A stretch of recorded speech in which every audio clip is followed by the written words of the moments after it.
सबसे पहले यहाँ के महामहिम राज्यपाल महोदय को ही यहाँ की शक्तियों से मुक्त किया जाए। जो राज्यपाल महोदय हैं इनके ऊपर कार्रवाई किया जाए, इनको बर्खास्त किया जाए। विश्वविद्यालय में जो भ्रष्टाचार हो रहा है उस पर लगाम लगाया जाए और इसमें शामिल जो राज्यपाल हैं उनके खिलाफ कार्रवाई की जाए। नमस्कार, आप देख रहे हैं लाइव सिटीज। मैं हूं आपके साथ शिवम। बिहार विधानसभा शीतकालीन सत्र का आज तीसरा दिन है।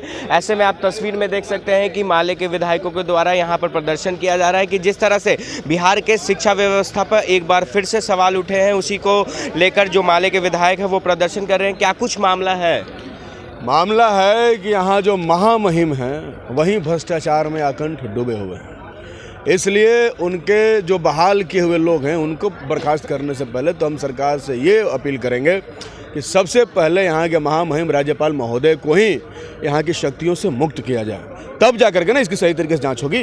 नहीं तो कुलपतियों को जिस तरीके से नियुक्त किया गया, पूरे बिहार को मालूम है कि कुलपतियों की नियुक्ति में लाखों करोड़ों रुपए का वारा न्यारा हुआ है और जो कुलपति पैसा देकर के बहाल हुए हैं वो लगातार विश्वविद्यालयों को लूट का चरागाह बनाए हुए हैं और लगातार लूट में शामिल हैं। वो लगातार लूट रहे हैं विश्वविद्यालयों को।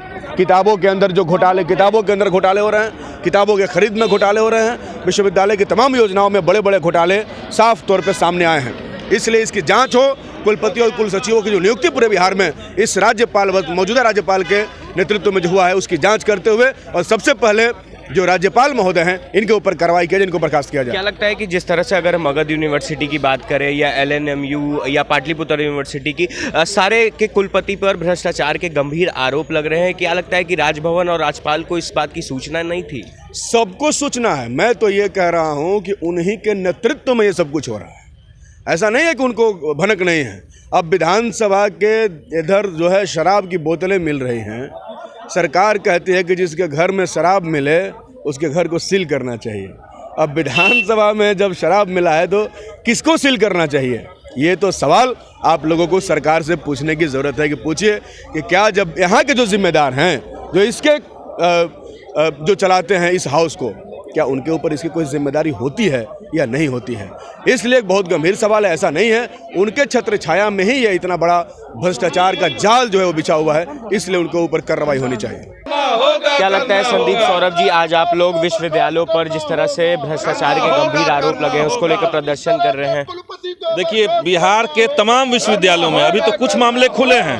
मगध विश्वविद्यालय का मामला खुला, उस पर SIT की जांच हो रही है, लेकिन ललित नारायण मिथिला यूनिवर्सिटी जो है, जिसके वाइस चांसलर और रजिस्ट्रार, ये दोनों ही खुलेआम भ्रष्टाचार के आरोपी हैं।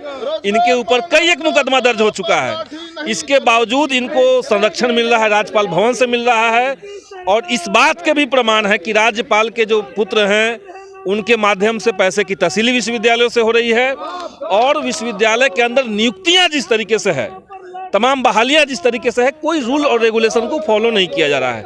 इसलिए हमारी मांग है कि विश्वविद्यालयों को बचाया जाए, विश्वविद्यालय में जो भ्रष्टाचार हो रहा है उस पर लगाम लगाया जाए और इसमें शामिल जो राज्यपाल हैं उनके खिलाफ कार्रवाई की जाए। वो तो केंद्र सरकार का मामला है, चूंकि केंद्र नियुक्त करता है, लेकिन विधानसभा इस बात को कहे कि भाई राज्यपाल का अगर सीधे सीधे संलिप्तता इसमें हो रहा है, राजभवन में अगर दलाल बैठे हुए हैं जो विश्वविद्यालयों से तहसीली कर रहे हैं, तो उसके खिलाफ कार्रवाई की जाए। और जो वाइस चांसलर हैं ललित नारायण मिथिला यूनिवर्सिटी के, उनको आर्यभट्ट यूनिवर्सिटी का भी वाइस चांसलर बनाया गया है, पाटलिपुत्रा का भी उनको वाइस चांसलर का पद दिया गया था, यहाँ भी वो गड़बड़ी कर रहे हैं। तो सरकार के संरक्षण में विश्वविद्यालय को तबाह करना, इस पर लगाम लगाया जाए। और सिर्फ ये लूट नहीं रहे हैं बल्कि छात्रों को प्रताड़ित कर रहे हैं, उनको धमकियां दी जा रही है और हर आंदोलन को गलत तरीके से प्रोजेक्ट करके आंदोलन को कुचलने की भी तैयारी ये लोग कर रहे हैं। क्या लगता है कि जिस तरह से विश्वविद्यालयों पर गंभीर भ्रष्टाचार के आरोप लग रहे हैं, राजभवन और राज्यपाल को इस बात की सूचना नहीं थी क्या? राजभवन और राज्यपाल के सानिध्य में ये चल रहा है, पैसा पहुंच रहा है ऊपर भी, और हमें नहीं पता कि शिक्षा विभाग और शिक्षा मंत्री तक पैसा पहुंच रहा होगा कि नहीं पहुंच रहा होगा, लेकिन एक ऊपर से सिस्टम चल रहा है कि विश्वविद्यालयों को खत्म कर देना है। ललित नारायण मिथिला यूनिवर्सिटी के तमाम कॉलेज में आप जाके देखिए, जहाँ पे लॉ की पढ़ाई होती थी, पढ़ाई बंद हो गई है। वहाँ पे कोई प्राचार्य की नियुक्ति नहीं है, लेकिन पैसा जा रहा है, फंड जा रहा है। बिना टेंडर किए हुए जो आंसर कॉपी है उसको 3 गुना दाम पे खरीदा जा रहा है। कहाँ से ये सब हो रहा है? तो ये बिना राज्यपाल के संरक्षण के संभव नहीं है, क्योंकि कुलपति जो होते हैं वो राज्यपाल ही होते हैं, चांसलर राज्यपाल ही होते हैं। और इतना ही नहीं, राज्यपाल के द्वारा जो भ्रष्ट वीसी हैं, वाइस चांसलर हैं, उनको चांसलर अवार्ड भी दिया गया।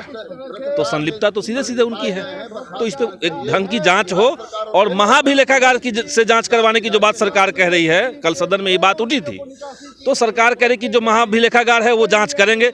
वो तो सालों भर जांच करते हैं, वो तो सब जगह का ऑडिट करते हैं, वो नहीं चलेगा। जहां पे भ्रष्टाचार के मामले सामने आए हैं उस पर अतिरिक्त जांच या तो विधानसभा की कमेटी बनाकर किया जाए या एसआईटी के द्वारा जांच करवाई जाए, तब दूध का दूध और पानी का पानी होगा।